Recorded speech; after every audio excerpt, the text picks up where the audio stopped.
In some rural areas, the pandemic is forcing hospitals to close. And as Chris Conti reports, that means some medical workers are losing their jobs. It sits in silence, in emptiness, perhaps in perpetuity. The death of Cumberland River Hospital has thrust this place into darkness. We are seeing a huge divide in healthcare among Americans.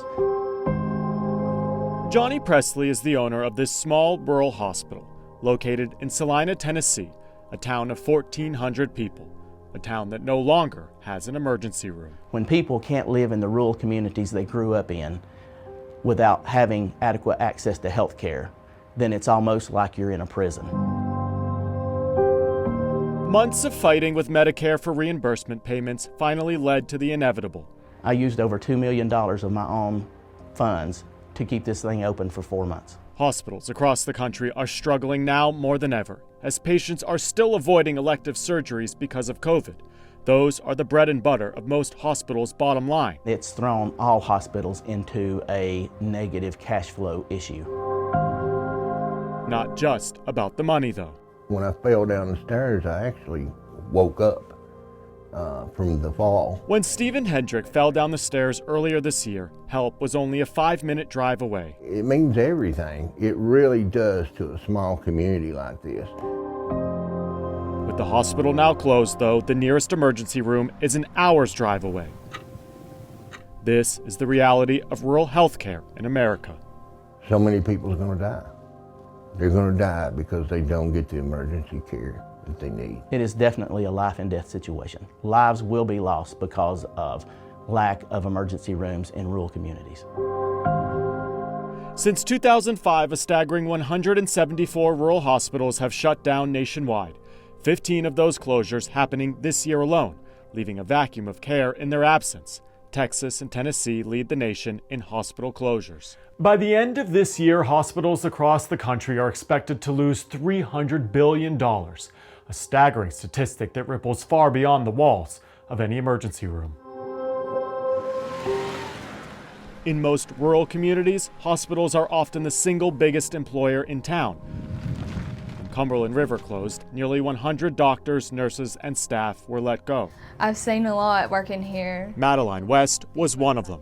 I was making $11 an hour. This certified nursing assistant is now out of a job, and in a small rural community where the median income is just $23,000, there aren't many other options. I was devastated.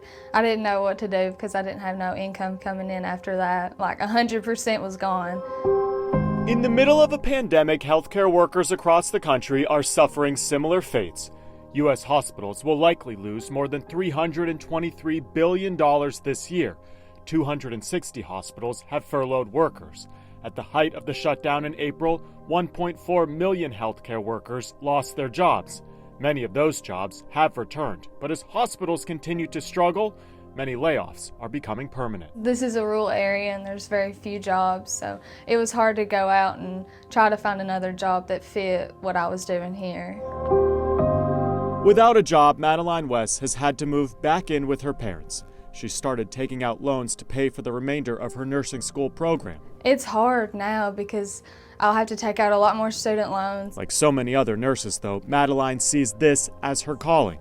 It's just unclear where she'll go from here. Helping others has always been my number one thing. It's always been important to me and my family. I think it's awful because we could have a hospital.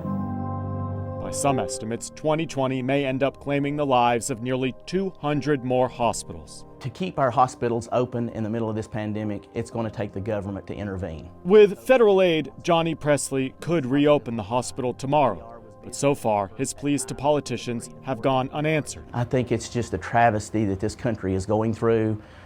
This country is so politically polarized right now that the most basic human needs of food and health care in this country are now being overlooked. Rural lifelines on life support, with American lives hanging in the balance. The ability to take care of those folks right now is just not available. In Salina, Tennessee, I'm Chris Conti. The race continues. Next.